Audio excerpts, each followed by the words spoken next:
2, 1. Hi, I'm Nikki, and on the other side is Alyssa Ayres.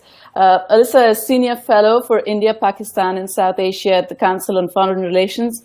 She's a great go-to person, especially when news trickles in, like it is now, that US plans to gut foreign aid to India.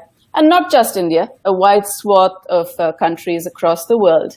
She writes extensively on US policy towards this region. And her book is forthcoming about India's rise on the world stage from Oxford. Congratulations and good luck for that, Alyssa. But first, over to you. Tell us the backstory.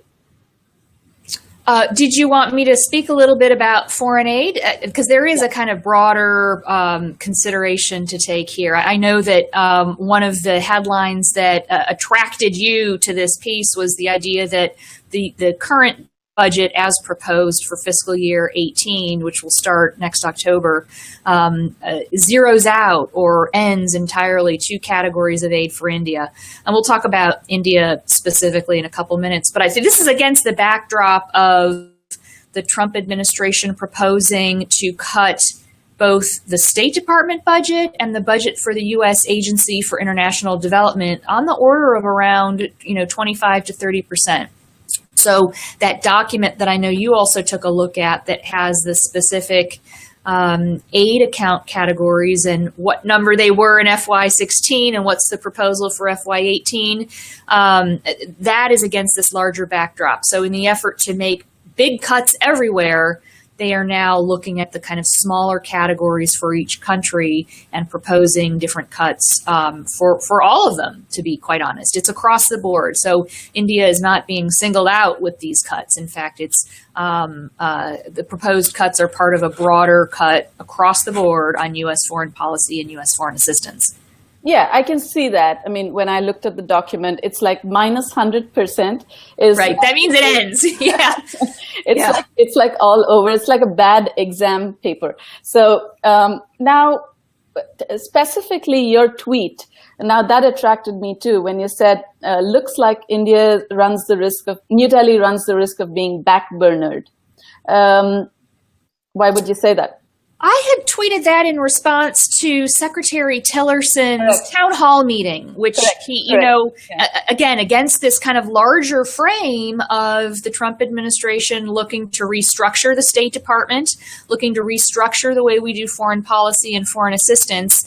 Secretary Tillerson did a town hall meeting with, all of the State Department there. He did not take any questions, which I thought was a little bit unusual for that type of a gathering. But he did announce formally that he planned on doing this big restructuring and would invite all State Department employees a chance to be part of a survey, to provide input on this process. Now, when he made his remarks before the State Department in that town hall meeting, he walked through what he saw were the mission sets for U.S. foreign policy. And in that walkthrough, it wasn't a comprehensive overview. The remarks were not that long. But in that walkthrough, he didn't mention India at all. I was quite surprised. I went back later and looked at the text of the remarks. In fact, I at first thought that he had also overlooked Afghanistan. And then I noticed later there was a section of his speech where he spoke about the Middle East and challenges in the Middle East. And he mentioned Afghanistan in that context of the Middle East, which is why I missed it, because I don't think about Afghanistan as being in the Middle East. But he definitely didn't include India at all as a kind of priority for foreign policy. So my tweet was in response to that. India has long faced this challenge in U.S. foreign policy. India is not a crisis. There's no big crisis happening in India that demands international attention. India is an increasingly close strategic partner for the United States, but doesn't want a formal alliance relationship the way we have with Japan, our European allies, countries like Australia, Singapore. So what ends up happening quite often is that India kind of falls between those two stools. It's not a crisis, demanding kind of crisis type attention, but also doesn't have the backdrop and context of those kind of very close alliance relationships that means that colleagues are on the phone all day long consulting about what to do about other parts of the world. So that was why I said India, I'm starting to get a little bit worried. The early signs from the administration were that they'd plan to continue practice of previous administrations, Obama administration efforts to really continue deepening the relationship with India, building on George W. Bush's efforts. It appeared that the Trump administration at least views India favorably, but it just is not rising, I think, to the top of the radar screen. So that was why I had tweeted that. And why might that be? Because we don't have a direct line to Ivanka Trump? Who's to say? I mean, again, I think it was also a little bit hard for India to find its footing with the Obama administration in the early years, 2009, before things got moving and became a very, very positive relationship. So it's still early days, but I definitely would have hoped to see India named as among one of the important U.S. foreign policy priorities as the United States looks out, gauging the changed interests in a world where Asia is rapidly growing. It's an economic center of the world. There are problems across all the Middle East that need help. The kind of areas of global cooperation that India and the United States have been working on together. I mean, I would have hoped to see some reference to that, forging a new partnership with, the world's largest democracy. That kind of line I thought would have been appropriate in that context. So what do you think? I mean, you've seen this from the inside out, Alyssa, and that's what makes you a great go-to person, because you've not just seen this from the outside in. What's the role for the Indian diplomacy now? What do you think are the next steps they could take, especially, incoming visits, whether it's a state visit or not? Well, I would imagine that the Indian side is eager to try to get some kind of visit confirmed and on the calendar. Certainly, there have been some visits of other world leaders to the United States. I would imagine that Prime Minister Modi is keen to make sure that he is among them. We haven't seen any dates announced for a visit, so it's a little bit too early to say anything. There have been a series of cabinet-level visits to the United States that, by all accounts, have gone well. The National Security Advisor has visited. The Foreign Secretary has visited. The Finance Minister visited recently. If I can put in a plug for my own institution, the Council on Foreign Relations, Finance Minister Jaitley spoke at the Council on Foreign Relations in New York at the end of April. So I could encourage any of your viewers to take a look at the video we have of that address. So that's something to think about. So there have been a series of cabinet level meetings, and that's all really important. These types of meetings should be going on. They should be building, the continued frame for that ongoing engagement. Diplomatic relations aren't things that just happen when the leaders get together. I mean, these are the kind of things that go on all the time, and that's what keeps relationships healthy and growing and expanding. Right. We'll just quickly recap for those viewers who are just joining in midway. So on your screen, I'm Nikki, and this is Alyssa on the other half of the screen. Alyssa Ayres is Senior Fellow for India, Pakistan, and South Asia at Council on Foreign Relations.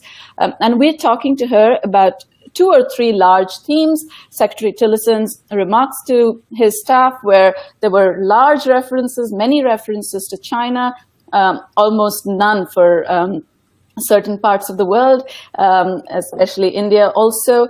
And then U.S. plans to gut aid to India, but that is a leaked document. It's not the final budget. That's got a long way to go. And so Alyssa's explaining all of this. Alyssa, before we move on to the budget and how it's really done, the fact that 200 million is still going to Pakistan, Tell us what's that about? Apart from the simplistic reasoning. Yeah, so I think, the document that we have both looked at, and the one that I wrote the piece about on Forbes that I know you had a chance to take a look at, that is a document that was an internal State Department document that Foreign Policy obtained. And so that shows some preliminary budget figures. That is only to do with civilian assistance.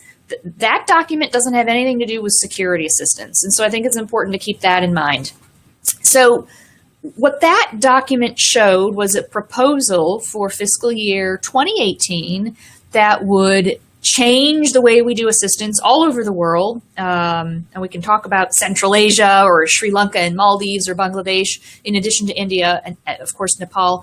But what it also showed is that assistance in the economic side, and what is called an Economic Support Fund, or ESF, for Afghanistan, that would be cut by about 20%, going from around 800 plus million to around 600 plus million. And then it also showed that for Pakistan, the level of ESF, the Economic Support Fund, would stay stable at around 200 million. So for anybody who's taking a look at this, I personally am of the view that this is the type of foreign assistance the United States should be providing to Pakistan, should continue providing. This is important to help that country focus on crucial things like women and infant health, infant mortality, food security, economic support, education, the kinds of traditional development assistance that are geared towards bettering civilians' individual lives. Okay, so what you're saying is I'm saying this is not military aid. Yeah, I get that. Yeah. So finally, when the budget actually passes, and just to remind our viewers, the U.S. financial year for the federal government starts October 1st, 2017. So how long is this entire process? Normally, the process can take, a good 8 to 9 months. We have unfortunately had some problems in the last 5-6 years where Congress has not always been able to pass a budget. So one of the things that has been happening is they will pass something called a continuing resolution that will, kind of keep things stable from the year before, but not formally pass a budget. In the worst case scenario, if people cannot agree on what to do about the budget, we could go into the prospect of a government shutdown. And I don't know if you were tracking the news a couple weeks ago, but there was some concern that the United States may go into government shutdown, in which case then the government needs to decide, who is furloughed from work and what happens then. I mean, I don't mean to alarm any of your viewers, but in fact, this has happened before, and it's possible, given how contentious things can be in Congress, that we may end up with another situation like that. So that's something to just watch closely.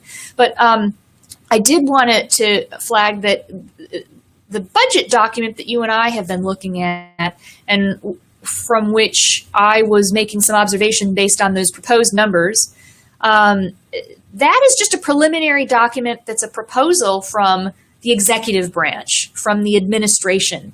But Congress is a co-equal branch of government in the U.S. system. So what happens is, the executive branch will propose a budget, but it still has to go through a process over in Congress where members of Congress also have their own views about what's appropriate for U.S. foreign policy, the appropriate levels of assistance, where it should be going, what are the priorities. And so that process is going to take its own time. And so you'll see different hearings on this front. You may see Congress say, it's important for us to retain X amount of funding in these accounts or maintain those priorities. So what you see with this budget is only the first part of a long process where most of the action will take place actually in Congress. Congress is who creates the U.S. budget. They authorize it and they appropriate it. So they have a lot of control, a great deal of control in what ends up being the United States budget. So that's something that I would urge all of your viewers to take a look at. It's actually, it's quite fascinating the way we've got so many different inputs in our foreign policy process. Yeah, and for those who are interested, in the White House, on the White House website, you can actually see a copy of the skinny budget that's been put forward. Alyssa, we'll kind of wind this up, but with your comments on what are the headlines to look out for when Modi actually does meet Trump?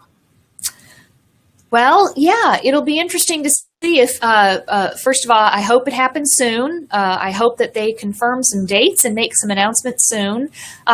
It would be good to see whether they decide to announce anything further on defense and security partnership. That was a big headline of Prime Minister Modi's visit to the United States last June, where it was announced that India had been recognized as a major defense partner. How can we take that forward? Are there new platforms that both countries can continue working on together that's been part of the ongoing Defense Trade and Technology Initiative? It would be interesting to see if there's anything further to announce on the economic front. I've been urging for years that one very helpful thing the United States could do is help India become a member of APEC. I think that would be important for India's continued integration into broader Asian frameworks, particularly on the economic side. So that would be something that I'd really look forward to seeing. I have no idea if that's what's going to happen. It'll also be interesting to see whether both countries decide to say anything about Afghanistan. There's obviously a big concern and focus right now in the U.S. about our own troop presence and posture in Afghanistan. India is the number 5 bilateral donor, has very good relationships with the political class in Afghanistan, has a lot of infrastructure expertise, has done a lot of training. So it'd be interesting to see if there's more that India and the United States can partner up to do together to assist with stability and reconstruction in Afghanistan at a tough time in the region. I would be looking for those 3 areas. Okay. Last question before you go. Do you think now that, a couple of people have already come and spoken about H-1Bs, do you think that'll come up again? In a meeting between the heads? Between the 2 leaders? Yeah. I can imagine it would come up. This is a high priority for Indian leaders. Honestly, I have to say, this is not a new issue. I mean, what's happening with the Trump administration is I think they are looking to review a visa process about which there have been a lot of complaints over the years. There have been complaints in the United States. There have been complaints on the Indian side. I would certainly imagine this is a topic of discussion. I'd be surprised if it weren't, to be honest, but I do think that this is not a kind of new feature. This is something that's been an ongoing issue for both Washington and New Delhi over the course of the last decade, really. Great. Thanks so much, Alyssa. Pleasure talking to you. Nice to see you again. Thanks, Nikki. Bye-bye.